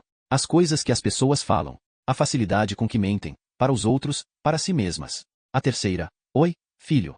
É o papai. Você já deve saber que sua avó bateu na cerca como um caminhão desgovernado. Tirei uma soneca depois do almoço e quando acordei tinha uma ambulância na porta de casa. Você tem que ligar para sua mãe. Ela está muito chateada. Houve uma pausa e então seu pai disse, tive um sonho muito engraçado com você. A seguinte era de Glenna. Sua avó está no pronto-socorro. A cadeira de rodas dela perdeu o controle e ela rolou até a cerca da sua casa. Não sei onde você está nem o que está fazendo. Seu irmão passou por aqui te procurando. Se ouvir essa mensagem, sua família está precisando de você. Você devia ir até o hospital. Glenna deu um arroto baixo. Org. Desculpa. Comi um daqueles donuts do supermercado hoje de manhã e acho que já estava estragando. Se é que um donut de supermercado estraga. Meu estômago ficou doendo o dia todo. Ela fez uma pausa e depois disse, eu até iria ao hospital com você, mas nunca vi a sua avó e mal conheço seus pais. Hoje fiquei pensando como é estranho eu não conhecê-los. Ou não. Talvez não seja estranho. Você é o cara mais legal do mundo. Iggy. Sempre achei isso. Mas acho que, no fundo, você sempre se sentiu um pouco envergonhado de estar comigo, depois de todos aqueles anos com ela. Porque ela era tão limpinha e boazinha e também nunca fez nada errado e eu sou toda errada e cheia de hábitos ruins. Sabe, não culpo você. Por ter vergonha. E, se quer saber, também não me acho lá grande coisa. Estou preocupada com você, cara. Cuide da sua avó. E de você também. Essa mensagem o pegou de surpresa. Ou talvez ele tenha se surpreendido com a maneira como reagira a ela. Estava preparado para desprezar Glenna, para odiá-la, mas não para se lembrar de por que gostava dela. Glenna tinha sido muito liberal com seu apartamento e com seu corpo, nunca se ressentiu da autopiedade de Iggy nem de sua obsessão pela namorada morta. E era verdade. Iggy tinha ficado com ela porque, de certo modo, ajudava a estar com alguém tão fudido quanto ele, alguém para quem podia olhar com certo ar de superioridade. Glenna, um doce desmazelo em pessoa. Tinha uma tatuagem do coelhinho da Playboy, mas nem se lembrava de tê-la feito. Estava bêbada demais, e contava histórias sobre ter sido atacada pela polícia com spray de pimenta, depois de ter se metido em brigas durante shows de rock. Tivera uma meia dúzia de relacionamentos de merda. Um cara casado, um traficante que batia nela e um sujeito que tirava fotos dela para mostrar aos amigos. E, claro, Lee. Iggy pensou no que ela havia lhe confessado pela manhã sobre Lee Tournial, sua primeira paixão, o garotó que tinha roubado uma jaqueta para ela. Iggy nunca tinha achado que era possessivo com relação a Glenna. Nunca acreditara que a relação deles teria futuro ou que fosse, de alguma forma, exclusiva. Eles dividiam um apartamento e trepavam, mas não eram um casal com planos. Mas a ideia de Glenna ajoelhada na frente de Lee enquanto ele enfiava o pau em sua boca fez Iggy se sentir fraco, com um nojo que beirava o horror moral. A possibilidade de Lee se aproximar de Glenna o deixava enjoado e com medo por ela, mas ele não tinha tempo para ficar remoendo esse assunto. O telefone anunciou a última mensagem e logo depois Terry estava falando de novo.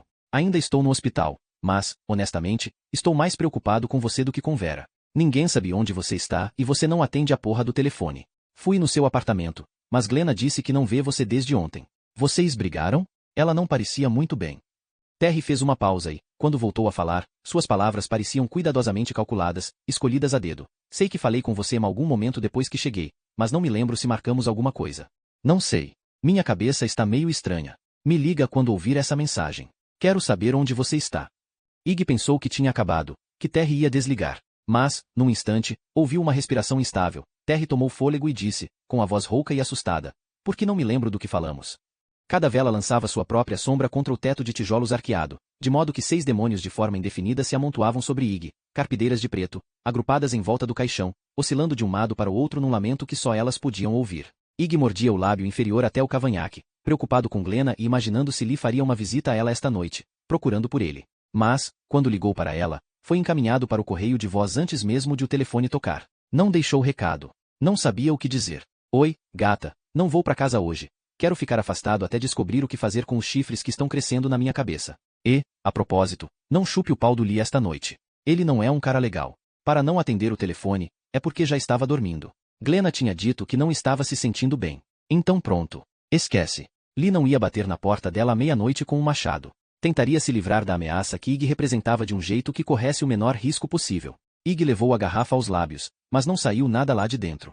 Já a tinha secado havia um bom tempo e, claro, ela continuava vazia. Mas isso o deixou puto. Como se já não fosse ruim o bastante ter sido exilado da humanidade, ainda tinha que ficar sóbrio. Virou-se para jogar a garrafa longe, mas se deteve, olhando pela porta aberta da fornalha. As serpentes tinham encontrado o caminho para dentro da fundição. Eram tantas que Iggy perdeu o fôlego. Quantas? Umas 100? Iggy achava que sim.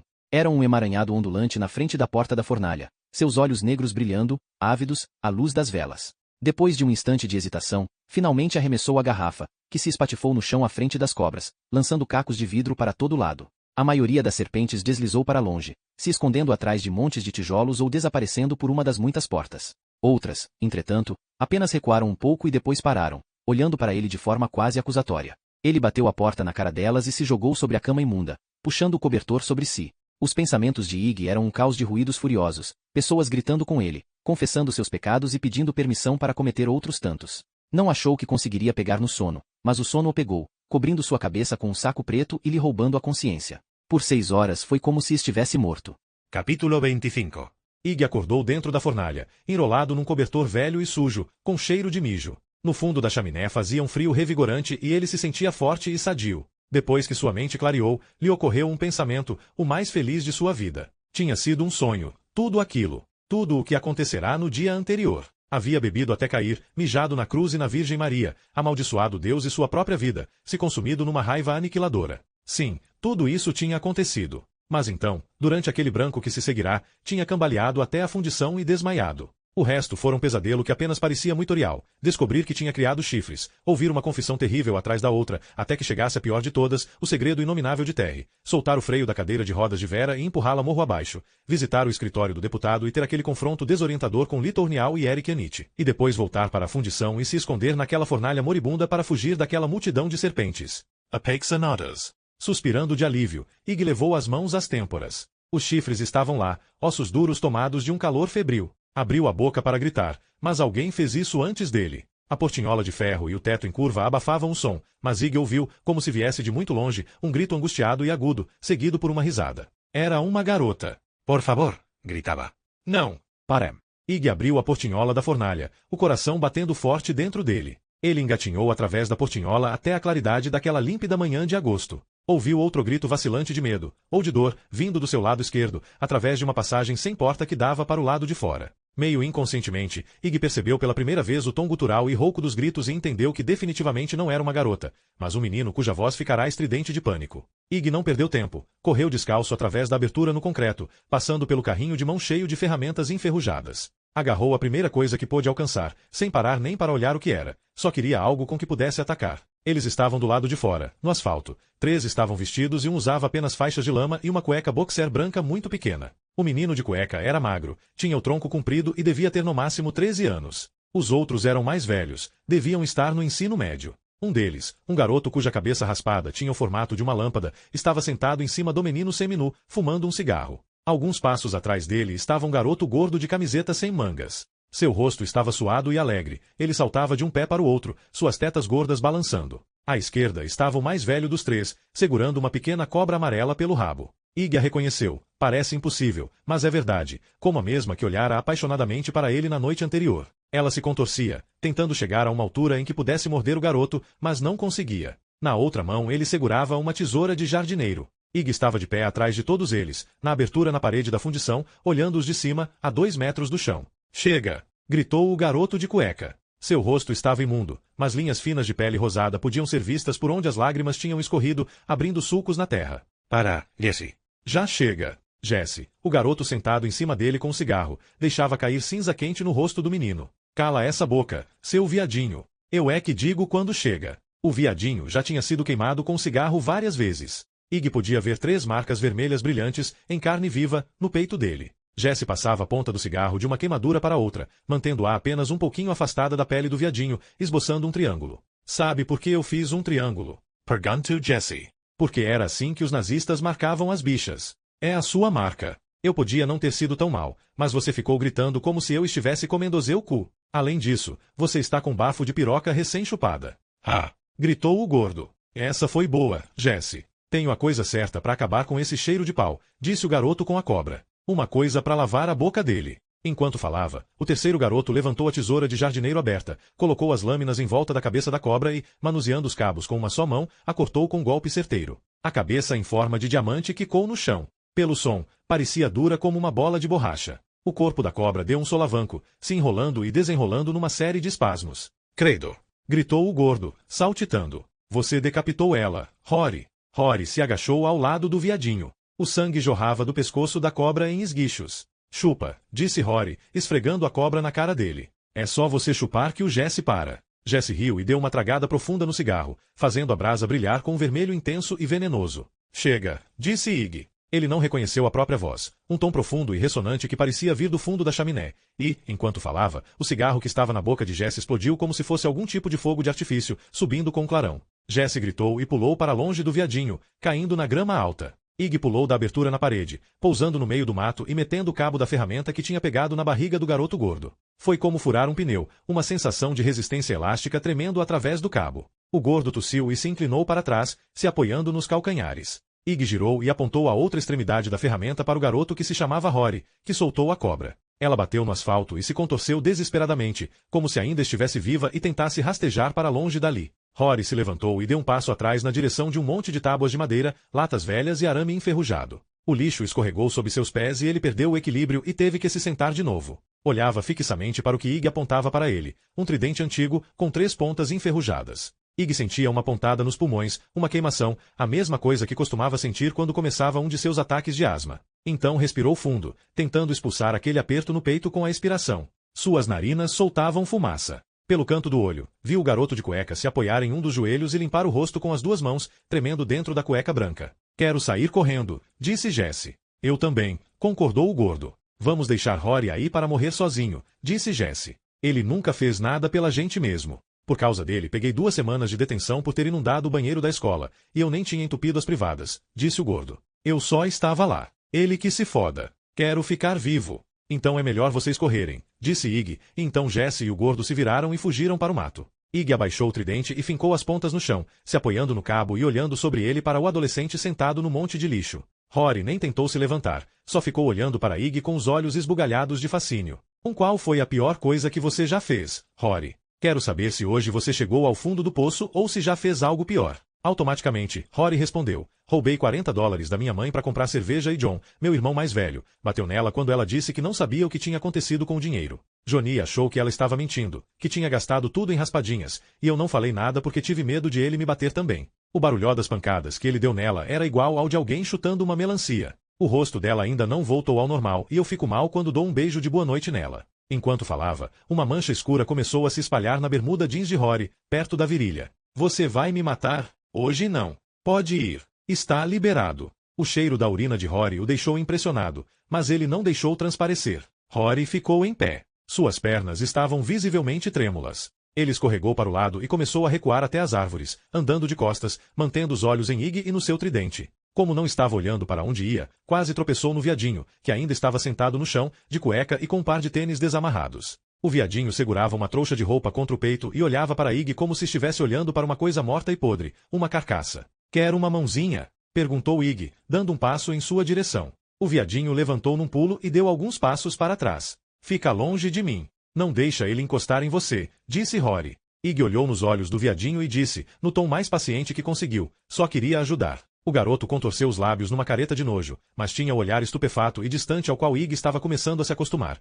Um olhar que dizia que os chifres estavam começando a fazer efeito, lançando sua influência. Você não ajudou, disse o viadinho. Você ferrou com tudo. Mas eles estavam queimando você, disse Iggy. E daí? Todos os calouros que entram para a equipe de natação ganham uma marca. Tudo que eu tinha que fazer era chupar uma cobrinha para mostrar que gosto de sangue e então eu seria um deles. E você estragou tudo. Fora daqui. Vão para o inferno, vocês dois. Rory e o viadinho correram. Os outros 2 estavam esperando por eles junto às árvores, e quando todos se juntaram, pararam um instante sob a sombra cheirosa dos pinheiros. O que ele é? Perguntou Jesse. Aterrorizante, disse Rory. Ele é aterrorizante. Eu só quero ir embora, disse o gordo. E esquecer isso tudo. Então Iggy teve uma ideia. Deu um passo adiante e gritou para eles. Não. Não esqueçam. Lembrem-se de que há uma coisa pavorosa aqui em cima. Contém para todo mundo. Digam para ninguém chegar perto da velha fundição. Este lugar agora é meu. Ficou se perguntando se seus poderes conseguiriam persuadir as pessoas a não se esquecerem,